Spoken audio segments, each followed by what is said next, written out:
Gas बोकेको tanker दुर्घटना हुँदा मंगलबार बिहानदेखि पूर्व पश्चिम राजमार्ग अवरुद्ध भएको छ। राजमार्ग अवरुद्ध भएपछि गन्तव्यतर्फ हिँडेका यात्रुहरू घण्टौंसम्म अलपत्र परेका छन्।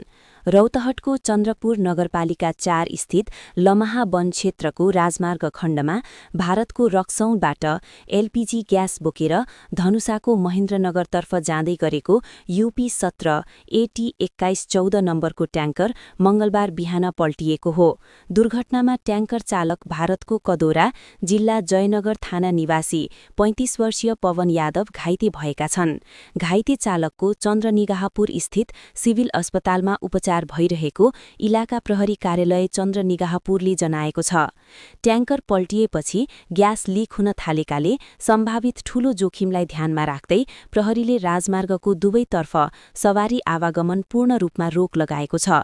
सुरक्षाका लागि नेपाल प्रहरी तथा सम्बन्धित निकायको टोली घटनास्थलमा परिचालित छ। इलाका प्रहरी कार्यालय चन्द्रनिगाहपुरका अनुसार आज बिहानै दुर्घटनाग्रस्त एलपीजी ग्यास ट्याङ्कर उठाउन सम्बन्धित ग्यास कम्पनीको प्राविधिक टोली घटनास्थलमा पुगिसकेको छ। प्राविधिक टोलीले पल्टिएको ट्याङ्कर उठाएपछि मात्र सुरक्षित रूपमा ग्यास लिकेज नियन्त्रण गर्न सकिने निष्कर्ष निकालेको प्रहरीले जनाएको छ। ट्याङ्कर हटाउने र ग्यास लिक नियन्त्रणको कार्य सम्पन्न भएपछि मात्र राजमार्ग खुलाइने जनाइएको छ।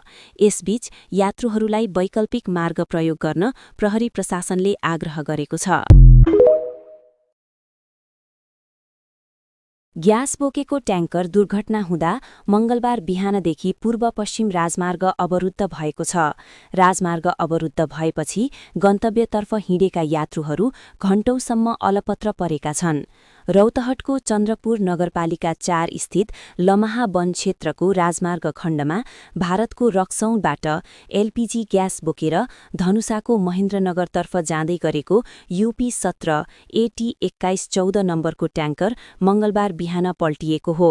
दुर्घटनामा ट्याङ्कर चालक भारतको कदोरा जिल्ला जयनगर थाना निवासी 35 वर्षीय पवन यादव घाइते भएका छन्। घाइते चालकको चन्द्रनिगाहपुर स्थित सिभिल अस्पतालमा उपचार भइरहेको इलाका प्रहरी कार्यालय चन्द्रनिगाहपुरले जनाएको छ। ट्याङ्कर पल्टिएपछि ग्यास लिक हुन थालेकाले सम्भावित ठूलो जोखिमलाई ध्यानमा राख्दै प्रहरीले राजमार्गको दुवैतर्फ सवारी